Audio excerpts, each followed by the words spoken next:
Silence. On tourne les pages d'un livre révolutionnaire. Komi Ezi, ce nom résonne comme un cri dans le silence. Cet écrivain engagé porte haut les couleurs du panafricanisme. Ses mots tels des flèches chez téléspectateurs percent les cœurs et éveillent les consciences. Découvrons ensemble avec vous, en compagnie des chroniqueurs littéraires, Harim Lassisi et Ibrahim Adamou, l'impact de son œuvre et son engagement infatigable pour une Afrique unie et fière. Bonjour Harim. Bonjour Habib et bonjour à tous nos amis téléspectateurs qui nous suivent actuellement. Voilà. Bonjour Ibrahim. Bonjour Habib Nouni, bonjour à tous les téléspectateurs. J'espère que nous sommes partis, nous partons pour passer de très bons moments. Aujourd'hui, vous nous invitez, vous faites plaisir de nous inviter un écrivain, je vais dire, panafricaniste. Oui, en effet, donc aujourd'hui on voyage à travers les mots comme d'habitude, mais de très haute altitude ce soir, car nous allons parler de poésie et d'engagement panafricain. Et nous recevons pour cela un écrivain, un poète, qui est d'ailleurs également communicateur et président du FILAB, et qui a récemment publié chez Parangon Éditions son recueil de poèmes intitulé « Le cri du silence », qui sonne déjà comme un paradoxe et que nous allons certainement élucider en cours d'émission. Donc, bien avant, nous allons l'installer et lui souhaiter la bienvenue. Bienvenue, monsieur Ezin, et merci beaucoup. Merci pour avoir accepté notre invitation. Merci, cher journaliste. Merci aussi de m'avoir invité ici dans votre studio. C'est un plaisir. Merci beaucoup. Alors, vous avez publié un recueil de 46 poèmes qui traitent de diverses thématiques liées quand même au continent africain. Alors, on voudrait savoir, qu'est-ce qui vous a motivé à écrire ce recueil de poèmes? Bon, merci. Vous savez, en réalité, d'abord même, ce qui permet à un écrivain de prendre sa plume, cela provient d'une motivation. Alors, en ce qui concerne, par exemple, le cri du silence, les motivations sont énormes parce que cela ressort 3 niveaux de sentiments. Par exemple, la dénonciation, l'interpellation, la prise de conscience et la compassion. Alors, donc, vous savez, par rapport à ces 3 niveaux de sentiments ou d'émotions, je vais dire le poète que je suis a essayé de retracer, comme je l'ai dit, comme le titre l'a dit, le cri de chaque individu, c'est-à-dire ou bien la constatation que nous faisons dans notre environnement, dans notre société. Voilà. Alors, quand on lit sur la première page de couverture, le cri du silence, c'est là le titre de l'ouvrage, on voit bien que c'est de l'oxymore. Qu'est-ce que nous pouvons comprendre, quel est le message que vous voudriez faire passer de par ce titre? Bon, vous savez, en réalité, c'est un oxymore, effectivement. Or, l'oxymore, c'est en réalité 2 mots, c'est-à-dire surprenants, qui surprennent, mais qui disent, c'est-à-dire qui ont 2 sens contraires. Alors, lorsque vous prenez par exemple le cri, mais est-ce que le silence a des cris? Non. Donc, ce sont 2 mots. À vous de nous le dire. Voilà. Donc, mais ce cri n'est que l'âme interne. En réalité, ici, ce n'est que le cri interne de l'âme vivante pour exprimer ses sentiments ou ses émotions. Donc, quand il s'agit d'oxymore, c'est que ça fait deux mots. Au sens opposé, on réunit. Voilà. Alors, dans votre introduction, puisque vous avez écrit vous-même une introduction à votre œuvre, après l'introduction, il y a quand même une préface également. Alors, vous parlez dans votre introduction à vous de la poésie et surtout du paradoxe du poète africain qui s'exprime en langue étrangère. Alors, ce que je voudrais savoir, c'est quel est le rôle, d'après vous, quel est le rôle que vous assignerez au poète africain? Bon, vous savez, en réalité, je vais essayer de nous élucider quelque chose un peu. Vous savez, en réalité, lorsque vous prenez chaque pays, en réalité, vous allez constater que l'expression langagière, c'est-à-dire ce que nous parlons, lorsque vous prenez par exemple le Togo, le Sénégal, le français que chacun parle, c'est-à-dire est rattaché aux langues nationales de ces pays-là, de ces ethnies-là. Donc c'est pour dire qu'en réalité, pour le poète, pour pouvoir s'exprimer correctement, c'est qu'il va falloir s'exprimer dans sa propre langue. Et ce que nous exprimons dans notre propre langue, nous arrivons à l'exprimer mieux que dans la langue étrangère. Donc c'est de là, nous disons que le poète d'expression française, en réalité, pour vraiment exprimer ses émotions, ses expressions, doit le faire par rapport dans sa propre langue et non dans la langue étrangère. Mais est-ce que quand il le fait dans sa propre langue, est-ce qu'il ne limite pas lui-même déjà la portée de son message? Le champ de sa réflexion. Non, on ne limite pas le sens de sa réflexion. Vous savez, en réalité, nous réfléchissons d'abord dans nos langues. Vous parlez quelle langue par exemple? Moi, je parle de Nago. Bien, vous êtes Nago, et si vous preniez par exemple le parti décrit en Nago, est-ce que vous allez vous faire comprendre par un Français par exemple? Peut-être par une bonne partie du peuple béninois, par exemple. Peut-être pas le Nigeria aussi, mais... Vous écrivez pour quel lectorat? Vous serez en train d'indiquer votre lectorat. Il y a des limites que vous donnez à votre lectorat. Bon, je vais vous donner un exemple. Oui, très rapidement. Très parfait. Et au fait, c'est quoi? Vous voyez, c'est un exemple. Aujourd'hui, nous sommes en train d'aller vers, pas pour laisser le français, non, pas du tout. Il faut que nous allions progressivement vers les langues nationales, c'est-à-dire nos propres langues. Mais cela ne veut pas dire que aujourd'hui, lorsque nous nous exprimons en français, c'est parce que le français, quand je vais le dire, le français s'est vite levé.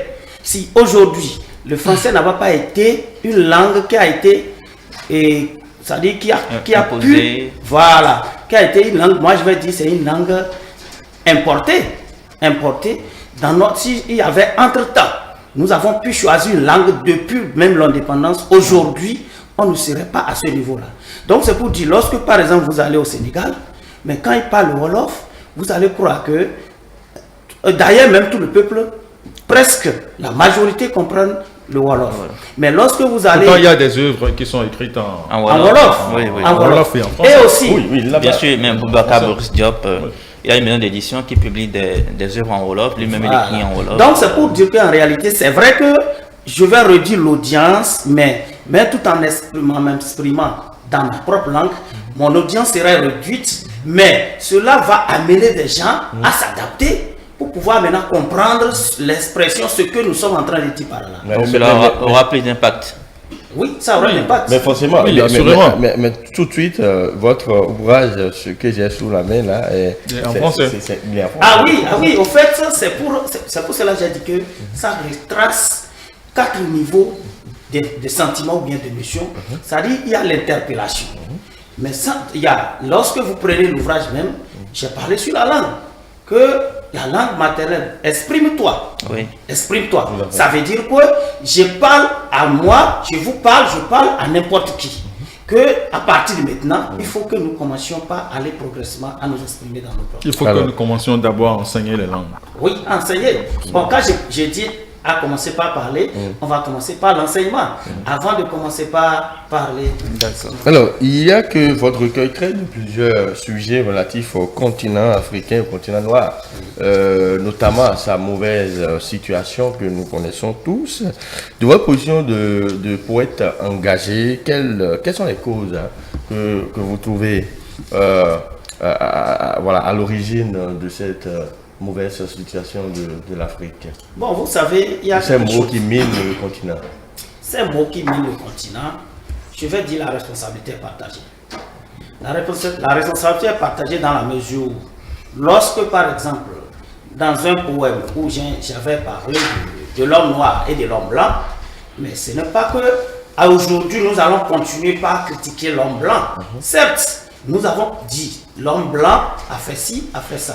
Mais il faut que, même si l'homme blanc a pu faire quelque chose en Afrique, cela vient de l'homme noir. Si l'homme noir ne cède pas à ce que l'homme blanc puisse quand même parler ou bien puisse faire quelque chose, ça ne passera pas. Mais cela ne veut pas dire qu'il faut rejeter l'homme blanc. Mais aussi, il ne faudrait pas aussi continuer à critiquer chaque fois. Nous ne sommes plus à l'heure de critique. Nous sommes maintenant à l'heure d'action. Il faut que nous menions maintenant des actions.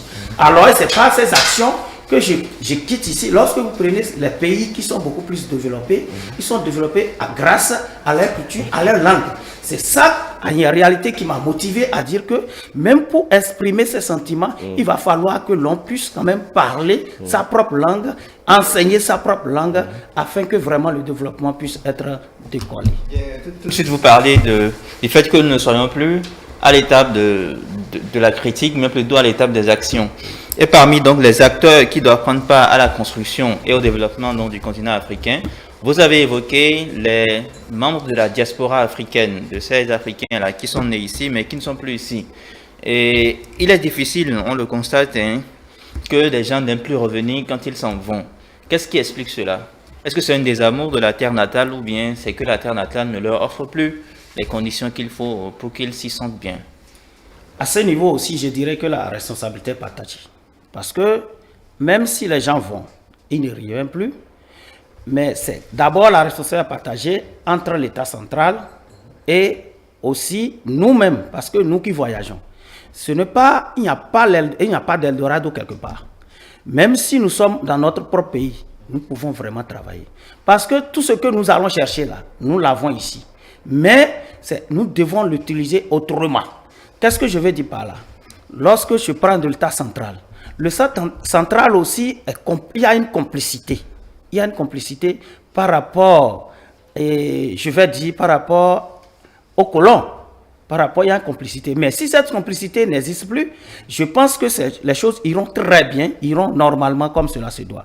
Maintenant, quitte à nous-mêmes qui voyageons également et qui nous n'avons plus envie de revenir au pays, mais c'est à nous, même si nous ne revenons pas, nous devons savoir que nous sommes redevables vis-à-vis de notre pays, nous sommes redevables vis-à-vis de notre société parce que c'est cette société, c'est dans cette société nous sommes nés, c'est cette société qui nous a élevés, c'est dans cette société nous avons grandi avant de pouvoir voyager. Donc, même si nous voyageons et que nous trouvons de bonnes positions, ou bien là, nous voyons que là où nous sommes, nous pouvons faire quelque chose pour notre pays, pour notre localité, pour notre société, nous devons obligatoirement, on n'a pas besoin forcément aussi d'être dans le pays avant de faire quelque chose. Pour le pays. Pour le pays. Alors, on vous aurait entendu, dans le poème Génération Nouvelle, vous peignez une génération pleine de paradoxes, surtout entre la tradition et la modernité. Comment, selon vous, on peut faire de cette situation un atout pour le développement de notre continent? Vous voyez, vous savez, moi je dirais même que au niveau des générations nouvelles, il y a beaucoup d'atouts. Quand je parle de beaucoup d'atouts, il y a des atouts que nous utilisons à tort et à travers. Aujourd'hui, nous avons cette possibilité où la technologie a évolué. La technologie a évolué puisqu'il n'y a pas de génie en dehors de nous-mêmes. Parce que étant par exemple béninois, nous avons certains atouts qui nous permettent de pouvoir faire telle ou telle chose aujourd'hui. Par exemple, je donne un exemple. Lorsque par exemple,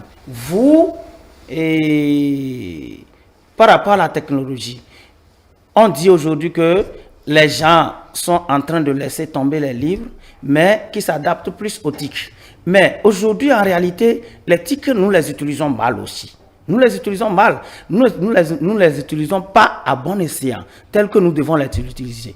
Parce que aujourd'hui, même si vous allez dans les pays développés, je prends par exemple ce livre, le livre est beaucoup plus utilisé que les TIC. Parce que, pourquoi je dis ça? Lorsque vous allez par exemple dans les bibliothèques des pays, des pays développés, les bibliothèques sont beaucoup plus enrichies. Que nos bibliothèques. Mais alors que ici, ceux qui ont inventé la technologie ne l'utilisent pas tel que nous l'utilisons, mais nous l'utilisons comme nous voulons. Donc c'est pour dire que nous avons assez d'atouts normalement parce qu'il y a des gens, il y a des génies, même que ce soit en technologie, en Afrique, n'importe où, dans n'importe quel pays. Donc c'est pour dire qu'en réalité, ce monde où nous sommes est un monde normalement différent du monde. Un exemple encore, c'est que pour la publication, entre-temps, des anciens, c'est-à-dire des ténors, des anciens écrivains, mais la publication est beaucoup plus difficile qu'aujourd'hui. Alors qu'aujourd'hui, il est très facile.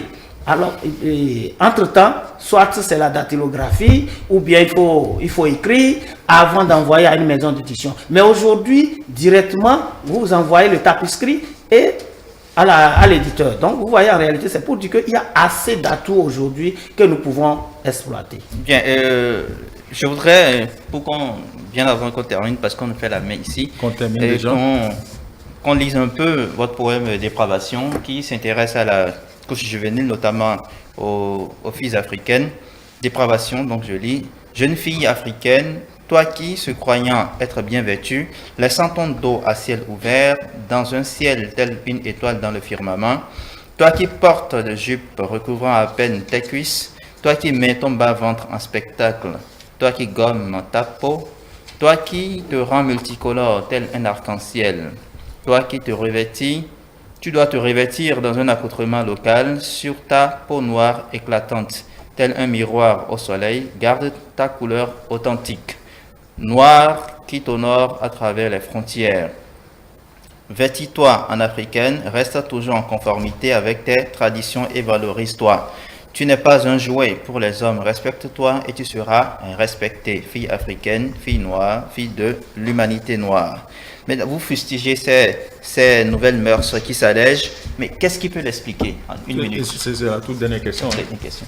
Ce sera votre mot de fin. Oui, vous voyez, ce qui peut motiver ça, c'est comme le titre, c'est-à-dire du poème le dit, dépravation. Au fait, il y a, comment je vais le dire, une sorte de détérioration des mœurs. C'est qu'aujourd'hui, on pense que ce que nous voyons au niveau des feuilletons, ce que nous voyons au niveau de l'Internet, tout ce que nous voyons est adapté à notre culture. Parce que chaque peuple a sa culture. Mais tout le temps, on leur dit que c'est pas bon. Pourtant, elle continue. Non, pourtant, elle continue. Mais aujourd'hui, vous savez, on ne peut pas réprimander. C'est-à-dire le mode vestimentaire n'est pas à réprimander. C'est vrai, vous avez le choix. Vous avez le libre choix de porter ce que vous voulez. Mais il faut aussi le porter au moins. Votre œuvre, n'oubliez pas que votre œuvre est dans une perspective panafricaniste. Hein. Ah oui? Vous dites que le mode vestimentaire n'est pas à réprimander. Non, ce que je dis, le mode vestimentaire n'est pas à réprimander. Lorsque vous avez porté des costumes, on ne peut pas vous dire de ne pas porter des costumes. Mais ça n'enfreint pas à nos cultures. C'est parce que on porte le costume parce que si dans l'Occident on porte le costume, c'est à cause de la température, à cause de l'atmosphère, à cause de ce qui... Parce que c'est le temps qui vous amène à inventer ce qu'il faut pour pouvoir vous défendre. Mais s'il y a des costumes, ce n'est pas pour plaisir. Si là-bas également aussi il fait chaud, il ne faut pas porter de costume. Donc c'est pour dire quoi? Si également ici aussi vous êtes dans votre bureau où il y a la climatisation, vous pouvez porter des costumes. Mais il faut porter ce qu'il faut. C'est pas seulement les costumes qui m'aident. Oui, à niveau de... Alors donc c'est pour dire quoi? J'interpelle plus ici les jeunes filles. Oui.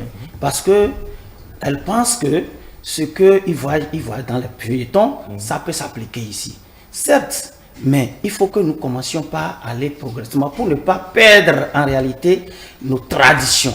Donc, nous doivent se comporter comme, bon, pas quand même comme nos anciennes grand-mères, mais progressivement s'adapter à ce qui est local. D'accord. On vous aura compris. Merci. Merci beaucoup. Merci à vous, Monsieur Ezi. Merci, chers amis littéraires, chers téléspectateurs. Après avoir touché du doigt vraiment les mots puissants de Komi Ezi, passons maintenant dans un désert où les cactus ne se contentent plus de piquer, mais se mettent à illuminer. C'est Innovar.